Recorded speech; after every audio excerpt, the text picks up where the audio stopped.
তো বর্ডারে কোনো ব্যবসা করেন না, ইন্ডিয়া থেকে একটা কিছু নিয়েন না।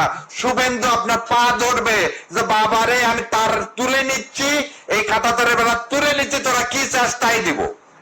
খালি ধৈর্য ধরে একটা বছর, খালি ধৈর্য ধরে একটা বছর ভারতের কোন পণ্য ঢুকতে দিন না। যত আমাদের বর্ডার এলাকার মানুষ আছেন রাত দিন পাহারা দেন যাতে ইন্ডিয়া থেকে একটা জিনিসও না ঢোকে। কি হয়েছে? 10টা গরু দিতাম, এবারে ভাগে গরু দিব। ইন্ডিয়ান গরু দরকার নেই। আল্লাহ কি আমাকে বলছে যে না তোকে গোটা গরুই দিতে হবে? আমার যা আছে তাই দিয়ে দিব। ইন্ডিয়ান গরু নিয়েন না। দেখি ইন্ডিয়ার গরু যদি আপনি না নেন, গরুর ঘাস খাওয়ার মতো ঘাস পাবেন না। ওদের আম, এটা আম আমাদের এখানে বিক্রি না করলে কোথায় বিক্রি করবে বলেন তো? আমের কোন কোল্ড স্টোরেজ নেই। পেঁয়াজ আমাদের এখানে বিক্রি না করলে ওদের কোনো কোল্ড স্টোরেজ নাই পেঁয়াজ রাখার। পেঁয়াজটাতে পিসা পেস্ট করে বরফ করবে, সে সব ফ্যাসিলিটিও কলকাতার নাই। আদার নাই, রসুনের নাই। তা আমার কাছে না দিলে কার কাছে দিবে? তখন আপনি বলেন শুভেন্দুকে, শুভেন্দু কাঁটাতারের বেড়া সরাও, না হলে আমি এগুলো কিছু নিব না। কলকাতার মানুষই এই শুভেন্দুই নিজের পার্টি চালাতে হবে না শুভেন্দুকে? দিল্লি টাকা দিবে? তাহলে এই আপনি যে পণ্যটা নিচ্ছেন ওখান থেকে চোরা কারবারির মাধ্যমে, সেই চোরা কারবারির টাকাটাই শুভেন্দুর পকেটে যাচ্ছে। সুতরাং চোরা কারবারিটা বন্ধ করেন।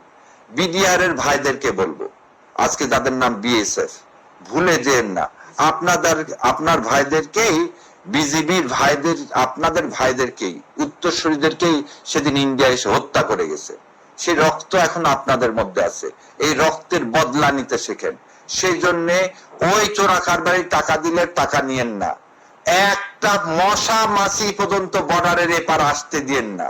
আর একটা মানুষ যেটা মারা যায়, আপনি এই দেশকে ভালোবাসেন না? বিজিবি, আপনি এদেশের সন্তান না? আপনার লাগে না যে আপনার সন্তানকে মেরে ফেলে দিচ্ছে পাখির মতো? সো আপনার বন্দুক আপনাকে কেন দেওয়া হয়েছে?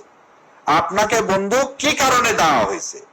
সো আপনার জবাবটা হবে গুলি না, আপনার জবাব হবে যাতে ওই বর্ডার থেকে একটা জিনিস এপারে না আসে। বাংলাদেশের যে যে কোম্পানি ইন্ডিয়ার সাথে ব্যবসা করে সে কোম্পানিকে বয়কট করার ডাক দেওয়া হোক। রাজনৈতিক ভাবে, সামাজিক ভাবে যারা ইন্ডিয়ার সাথে সম্পর্কিত আছে, যারা ইন্ডিয়া থেকে জিনিসপাতি নিয়ে এসে এদেশের মার্কেটকে ইন্ডিয়ার মার্কেটে পরিণত করছে, সেই সব ব্যবসায়িকদেরকে, হাতে গোনা কয়েকজন ব্যবসায়িক, তাদেরকে বয়কট করা হোক।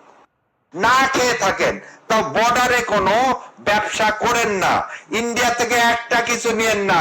শুভেন্দু আপনার পা ধরবে যে বাবারে আমি তার তুলে নিচ্ছি, এই কাঁটাতারের বেলা তুলে নিচ্ছি, তোরা কি চাস তাই দিব।